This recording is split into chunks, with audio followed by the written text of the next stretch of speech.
Hey everybody, I want to just come on real quick today and talk to you for 2 seconds. That's it, just 2 seconds. I want to discuss a few things about what is it that I do. So please, as I go on, because I'm about to just go on a rant and just really tell you exactly what it is that I do. Okay.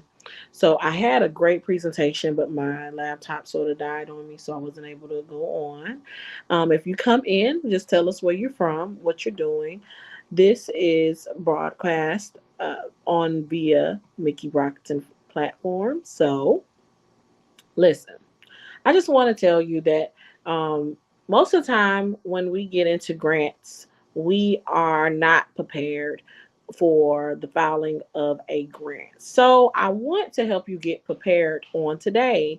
I most of my life I've been a tax professional. I prepare people taxes, right? So that got me into the work of technical assistance and preparation of anything. I mean, from bookkeeping to document packaging, whatever it may have been. I am the ultimate business entrepreneur assistant. So what I do is I really manage and help people with their businesses, and I do it based off of experience. I am not a lawyer. I am not a CPA. I do it based off of experience of processing paperwork, and that's it, right? So if you get on here and you have any questions as I go on this rant, please comment below. Just let me know exactly the question. Tell me to stop. You have a question, but I'm going to give you some free knowledge, some free gain on the steps that it takes to get a 501c3. First off, we must know that you are not a nonprofit unless you are categorized as a nonprofit. When you go to the Secretary of State, you find out what legal structure you would like to be. That's dependent on you. So you form a legal structure that's recognized as an entity, such as corporation, trust, and also consult an attorney to determine the most appropriate legal structure for your organization. Because your attorney can tell you exactly the legal formation. Now, as far as me, all I will do is tell you exactly what is the tax laws, what are the ramification in reference to taxes, the IRS, and what is significant to you at the end of the year, during the year, what you have to do to collect your documentations, and vice versa. Now, another thing is select a unique name for your organization that complies with state laws. Ensure the name reflects your mission and doesn't imply any illegal activities or conflicts with existing organizations. So clear your own butt, right? Make sure that you have the necessary name and also no one's already using that name. Be careful out there because there's a lot of copycats out there. So you got to make sure you do the appropriate things such as copyright, trademark, stuff such as that. Make sure you talk to an attorney to make sure that you're doing the right things that's best for your business. Now, you must know exactly how to operate your business. So that comes to drafting and adopting bylaws, right? When you create bylaws that outline the governance structure and internal operating rules of your organization, you're pretty much in the clear, right, to do what you need to do. You know what the position of the president is. You know what the position of the treasurer is. You know what the position of the secretary is.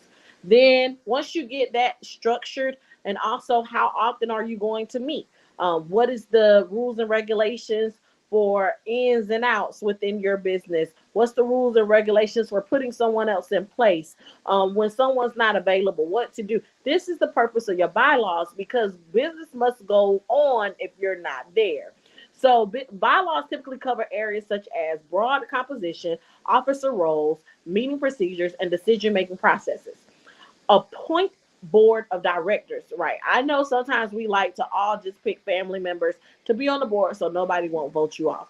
Let me tell you, sometimes strangers are the best people to be your board members because they have your best interest. Sometimes it just really depends on who you meet. Just use discernment to determine exactly who will be the person that you choose to be on your board. Select individuals who will serve on your organization's board of directors. Ensure that they are committed to the organization's mission and have the necessary skills and expertise to fulfill their responsibilities. So if they don't really know exactly what to do or how to do, it's either up to you to train them as the steering person, or it's up to you to give them knowledge, or just make sure that people know exactly which way they should be going and what direction they should go in. Because, you know, it's sort of hard when you're driving a car without a steering wheel. Just saying. So, obtain an employer identification number. EIN. Once you get your EIN, you pretty much is saying, okay, IRS, I have the social for my business. I'm ready to get started with whatever's out there, whatever services you have, whatever profit, whatever loss out there. I'm taking it on because you already been to the Secretary of State. You already done incorporated. You already done did what you had to do. The next thing is moving and shaking, getting the right NAX code together, knowing exactly what your tax ID number is, and then you'll be able to actually go to the bank and get your stuff that you need, right? Also, I would like to tell people record keeping. Almost a tongue twister, but record keeping is very important for you. Like, listen, bookkeeping. If you don't have a bookkeeper or a secretary or admin staff, get you one. Pay them hourly. Let them know exactly what it is that you need for them to do on a daily, weekly, and monthly basis in regards to your bookkeeping needs. You, as the entrepreneur, should know exactly what it takes to get your job done and what you have to be in all your business. I'm sorry, but you do. So, you know, apply for an EIN on the Internal Revenue Service. Everybody knows it's free. An EIN is a unique identification number assigned to your organization for tax purposes. You can apply for your EIN online through irs.gov. If y'all have any questions, get at me, let me know. Now, another thing is prepare and file. Now, we're talking about nonprofits, y'all. So, prepare and file the necessary tax documents in order for you to get your tax exempt status.